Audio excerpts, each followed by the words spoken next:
প্রথমে দেখে নেব আজকের বিশেষ গুরুত্বপূর্ণ সংবাদ। রাজ্যের 5 শীর্ষ পুলিশ প্রশাসনিক কর্তাদের তলব রবির। প্রথম বৈঠকে কড়া নির্দেশ রাজ্যপালের।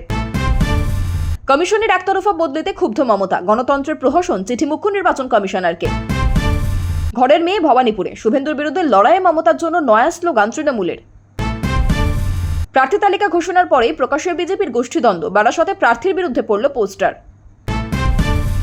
সব বুথ থেকে নাম চলে এলেই শুক্রই অতিরিক্ত তালিকা। কত লক্ষের নাম থাকতে পারে, চিন্তা বিচারকদের নিরাপত্তা নিয়েও। নাম নয়, এবার পদ ধরে সম্বোধন করে জ্ঞানেশকে চিঠি মমতার।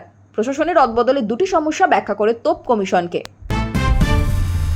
যার হাত রক্তে লাল, আইএসএফে যোগ দিয়ে বিস্ফোরক আরাবুল। বিস্তারিত খবরে যাওয়ার আগে ভিডিওটিতে একটি লাইক দিন এবং পরবর্তী আপডেট পাওয়ার জন্য চ্যানেলটিকে সাবস্ক্রাইব করে রাখুন।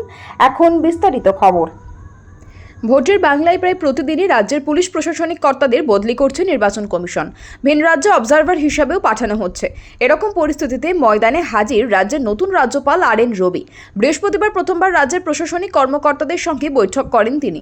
প্রথম বৈঠকেই প্রশাসনের আধিকারিকদের তিনি কড়া নির্দেশ দিয়েছেন বলে লোকভবন সূত্রের খবর। মূলত ভোটের আগে রাজ্যের শীর্ষ পুলিশ প্রশাসনিক কর্তাদের ডেকে স্পষ্ট জানিয়েছেন আইন শৃঙ্খলা রক্ষায় কোনো রকম গাফিলতি মেনে নেওয়া যাবে না। লোকভবন সূত্রের দাবি, এদিন বৈঠকের জন্য গতকাল বুধবার রাতেই খবর পৌঁছয় আধিকারিকদের কাছে। তারপর আজ বেলা 12:30টায় বৈঠক শুরু হয়। প্রায় 1 ঘন্টার বৈঠকে একাধিক গুরুত্বপূর্ণ বিষয়ে আলোচনা হয়েছে। বৈঠকে মুখ্য সচিব দুষ্মন্ত নারিয়ালা, স্বরাষ্ট্র সচিব সংঘমিত্রা ঘোষ, রাজ্য পুলিশের ডিজি সিদ্ধিনাথ গুপ্তা, এডিজি অজয় মুকুন্দ রানাডে এবং কলকাতার নগলপাড় অজয় নন্দ উপস্থিত ছিলেন। 2026 সালের বিধানসভা নির্বাচনে ভবানীপুর কেন্দ্র ঘিরে জমে উঠেছে হাই ভোল্টেজ লড়াই। মুখোমুখি হতে চলেছেন মমতা বন্দ্যোপাধ্যায় এবং শুভেন্দু অধিকারী। এই লড়াইকে সামনে রেখে তৃণমূল কংগ্রেস নিয়ে এলো নতুন স্লোগান, উন্নয়ন ঘরে ঘরে, ঘরের মেয়ে ভবানীপুরে। দলীয় সূত্রে জানা গেছে এই স্লোগানকে সামনে রেখেই শুরু হয়েছে জোরদার প্রচার। ভবানীপুরের বিভিন্ন ওয়ার্ডে কাউন্সিলরদের নিয়ে গুরুত্বপূর্ণ বৈঠক করে তৃণমূল নেতৃত্ব। সেখানে স্পষ্ট নির্দেশ দেওয়া হয়েছে বাড়ি বাড়ি গিয়ে প্রচার চালাতে হবে এবং ভোটারদের সঙ্গে সরাসরি যোগাযোগ বাড়াতে হবে। জানা গেছে প্রচারের উপর নজর রাখছেন খোদ মমতা বন্দ্যোপাধ্যায়। ফোনের মাধ্যমে নিয়মিত খোঁজ খবর নিচ্ছেন এবং প্রয়োজনীয় নির্দেশ দিচ্ছেন তিনি। অন্যদিকে বিজেপির প্রার্থী শুভেন্দু অধিকারীও ইতিমধ্যেই প্রচার শুরু করেছেন। তিনি দাবি করেছেন এই লড়াইয়ে তিনি অন্তত 25,000 ভোটে জয়ী হবেন। 2021 সালে নন্দীগ্রামের লড়াইয়ের পর এবার ভবানীপুরে এই মুখোমুখি লড়াই ঘিরে উত্তেজনা তুঙ্গে। একদিকে তৃণমূলের ঘরের মেয়ের আবেগ, অন্যদিকে বিজেপির আক্রমণাত্মক প্রচার। সব মিলিয়ে ভবানীপুর এখন রাজ্যের সবচেয়ে গুরুত্বপূর্ণ কেন্দ্রগুলির মধ্যে একটি। এখন দেখার এই মেগা লড়াইয়ে শেষ পর্যন্ত কে হাসি হাসে।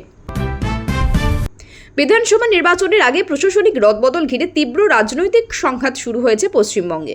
মুখ্যমন্ত্রী মমতা বন্দ্যোপাধ্যায় নির্বাচন কমিশনের বিরুদ্ধে সরাসরি ক্ষোভ প্রকাশ করে মুখ্য নির্বাচন কমিশনারকে কড়া চিঠি পাঠিয়েছেন। সেখানে তিনি কমিশনের পদক্ষেপকে পক্ষপাত দুষ্ট, গণতন্ত্রের প্রহসন এবং সংবিধান বিরোধী বলে অভিযোগ করেছেন। মুখ্যমন্ত্রীর দাবি, রাজ্যের মুখ্য সচিব, স্বরাষ্ট্র সচিব, ডিজি সহ একাধিক শীর্ষ প্রশাসনিক ও পুলিশ আধিকারিককে কোনো নির্দিষ্ট অভিযোগ ছাড়াই একতরফাভাবে সরিয়ে দেওয়া হয়েছে। এর ফলে প্রশাসনিক কাজে ব্যাঘাত ঘটছে। চিঠিতে SIR বা বিশেষ নিবিড় সংশোধনের বিষয়টিও তুলে ধরেছেন তিনি। তার অভিযোগ, এখনও সম্পূর্ণ ভোটার তালিকা প্রকাশ না হওয়ায় সাধারণ মানুষের হাতে আপিল করার সময় কমে যাচ্ছে। এছাড়াও তিনি প্রশ্ন তুলেছেন, যাদের রাজ্যে অযোগ্য বলে সরানো হয়েছে তাদেরই আবার অন্য রাজ্যে নির্বাচন পর্যবেক্ষক হিসেবে নিয়োগ করা হচ্ছে। চিঠির শেষাংশে তিনি অভিযোগ করেছেন, নির্বাচন কমিশন সংবিধানের ক্ষমতা ব্যবহার করে রাজ্যে প্রশাসনিক অস্থিরতা তৈরি করছে। এখন দেখার বিষয় এই অভিযোগের প্রেক্ষিতে নির্বাচন কমিশন কী পদক্ষেপ নেয়। ভোটের আগেই রাজ্য কমিশনের এই সংঘাত যে আরও তীব্র হতে চলেছে তা স্পষ্ট। বৃহস্পতিবার দ্বিতীয় দফার প্রার্থী তালিকা ঘোষণার পরে ফের প্রকাশ্যে এলো বিজেপির গোষ্ঠীকন্দল। এবারের বিধানসভা নির্বাচনেও শঙ্কর চট্টোপাধ্যায়কে বারাসত কেন্দ্রের প্রার্থী করেছে গেরুয়া শিবির।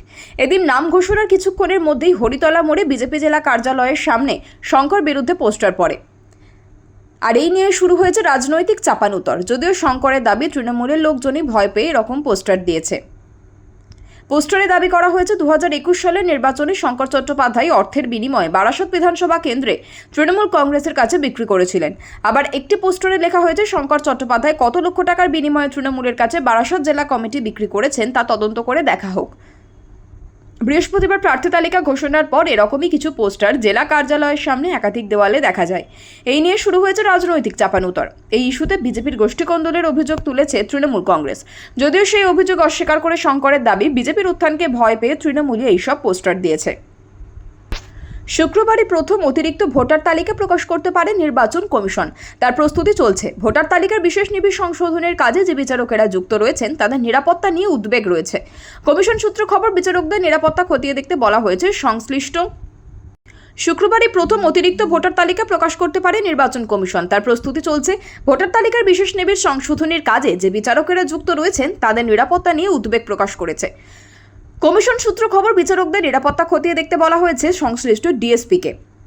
প্রয়োজন অনুযায়ী নিরাপত্তার বন্দোবস্ত করা হবে। কমিশন সূত্রে জানা গিয়েছে, বৃহস্পতিবার পর্যন্ত 25,34,000 বিবেচনাধীন নামে নিষ্পত্তি হয়ে গিয়েছে। রাজ্যের 7,000-এর বেশি বুথ থেকে নিষ্পত্তি হওয়া নামের তালিকা কমিশনের কাছে পৌঁছেছে। তবে সম্পূর্ণ তালিকা এখনও পাওয়া যায়নি। বাকি বুথ থেকে তালিকা কমিশনে আসার পরেই প্রথম অতিরিক্ত তালিকাটি প্রকাশ করা যাবে। শুক্রবারের মধ্যে যদি সব বুথ থেকে নাম চলে আসে তবে শুক্রবারেই অতিরিক্ত তালিকা প্রকাশ করবে কমিশন। তা যদি না হয় তবে তালিকা প্রকাশে আরও খানিক দেরি হতে পারে। গত 28 ফেব্রুয়ারি কমিশনের যে অসম্পূর্ণ ভোটার তালিকা প্রকাশ করেছিল তাতে বিবেচনাধীন ছিল 60,06,675 জনের নাম। সেই নামে নিষ্পত্তির জন্য সুপ্রিম কোর্টের নির্দেশে কলকাতা হাইকোর্টের প্রধান বিচারপতি বিচার বিভাগীয় আধিকারিকদের নিয়োগ করেছেন। এই মুহূর্তে রাজ্যের 700-এর বেশি বিচারক, অবসরপ্রাপ্ত বিচারক ওই কাজে নিযুক্ত রয়েছেন। কমিশন সূত্রে খবর, বিবেচনাধীন নামের নিষ্পত্তিতে গতি বেড়েছে। প্রতিদিন প্রায় 2 লক্ষ করে নামের নিষ্পত্তি হচ্ছে। এই গতিতে কাজ চলতে থাকলে ভোটের আগেই নিষ্পত্তির কাজ শেষ হয়ে যাবে। দেশের মুখ্য নির্বাচন কমিশনার জ্ঞানেশ কুমারকে ফের চিঠি লিখলেন মুখ্যমন্ত্রী মমতা বন্দ্যোপাধ্যায়।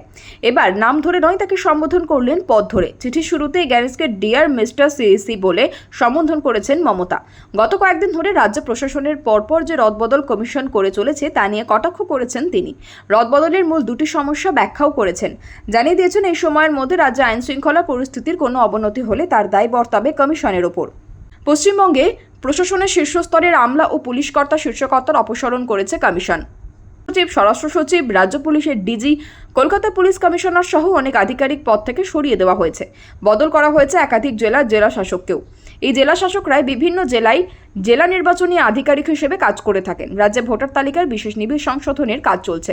এই প্রক্রিয়ার সঙ্গে ডিও বা যুক্ত। মুখ্যমন্ত্রী চিঠিতে এই বিষয়টি তুলে ধরেছেন। জানিয়েছেন, এইভাবে ডিইওদের বদলে দিলে এসআইআর এর কাজে তার প্রভাব পড়তে বাধ্য। গায়ে সুতোর কাজ করা পাঞ্জাবি, মাথার ফেজ একেবারে ধোপ দুরস্ত হয়ে বেরিয়েছিলেন বাড়ি থেকে। গন্তব্য হুগলির ফুরফুরায় আইএসএফ দপ্তর। বৃহস্পতিবার সেখানে গিয়ে আইএসএফে যোগ দিলেন ভাঙড় তৃণমূলের দোর্দণ্ড প্রতাপ নেতা এবং প্রাক্তন তৃণমূল বিধায়ক আরাবুল ইসলাম। আইএসএফ এর রাজ্য কমিটির সভাপতি শামসুর আলী মল্লিক তার হাতে দলীয় পতাকা তুলে দেন। 16 মার্চ ফুরফুরায় এসেছিলেন আরাবুল। 16 মার্চ ফুরফুরায় এসেছিলেন আরাবুল। পীরজাদা হোসেন সিদ্দিকীর সামনে তৃণমূল ছাড়ার কথা ঘোষণা করেছিলেন আরাবুল। সেদিন তিনি জানিয়েছিলেন কয়েকদিনের মধ্যেই নতুন রাজনৈতিক জীবন শুরু করবেন। কিন্তু আইএসএফ যোগ দেবেন কিনা তা সেদিন স্পষ্ট করেননি তিনি। এদিন তিনি যোগ দিলেন আইএসএফে। ভাঙড় তৃণমূল শওকত মোল্লাকে গুরুত্ব দেওয়ার পর থেকে বিক্ষোভের সুর শোনা গিয়েছিল আরাবুলের গলায়। শেষ পর্যন্ত ভাঙড়ের তৃণমূল শওকত মোল্লাকে প্রার্থী করে। এই ভাঙড়েই একসময় তৃণমূলের বিধায়ক ছিলেন আরাবুল। এই ভাঙড়ের রাজনৈতিক মাটি দখল নিয়েই একসময় আইএসএফকে তোপ দেগেছিলেন তারামুল ইসলাম। ভাঙড়ের লাগাতার আইএসএফ ও তৃণমূলের কর্মী সমর্থকদের মধ্যে রক্তক্ষয়ী সংঘর্ষও হয়েছে। এই ভাঙড়ের রাজনৈতিক মাটি দখল ঘিরেই একসময় আইএসএফ নেতৃত্বকে তোপ দেগেছিলেন আরাবুল ইসলাম। ভাঙড় লাগাতার আইএসএফ ও তৃণমূলের কর্মী সমর্থকদের মধ্যে রক্তক্ষয়ী সংঘর্ষও হয়েছে। কেন আইএসএফে যোগদান? আরাবুল বলেন, মমতা বন্দ্যোপাধ্যায় ভাঙড়ে একজন কুখ্যাত লোককে দায়িত্ব দিয়েছেন, যার হাত রক্তে লাল হয়ে গিয়েছে। সেই রকম লোককে মমতা বন্দ্যোপাধ্যায় মাথায় তুলেছেন। কুখ্যাত খুনিকে ভাঙড়ের দায়িত্ব দিয়ে রেখেছেন। এই কারণে আজ আইএসএফে যোগ দিলাম। আরাবুলের দাবি, অনেকদিন ধরে আলোচনা চলছিল, এবার যোগদান করলাম। সঙ্গে তার সংযোজন। এটা আমার গর্ব যে আব্বাস সিদ্দিকী, নওশাদ সিদ্দিকীকে আমি নেতা হিসেবে পেয়েছি।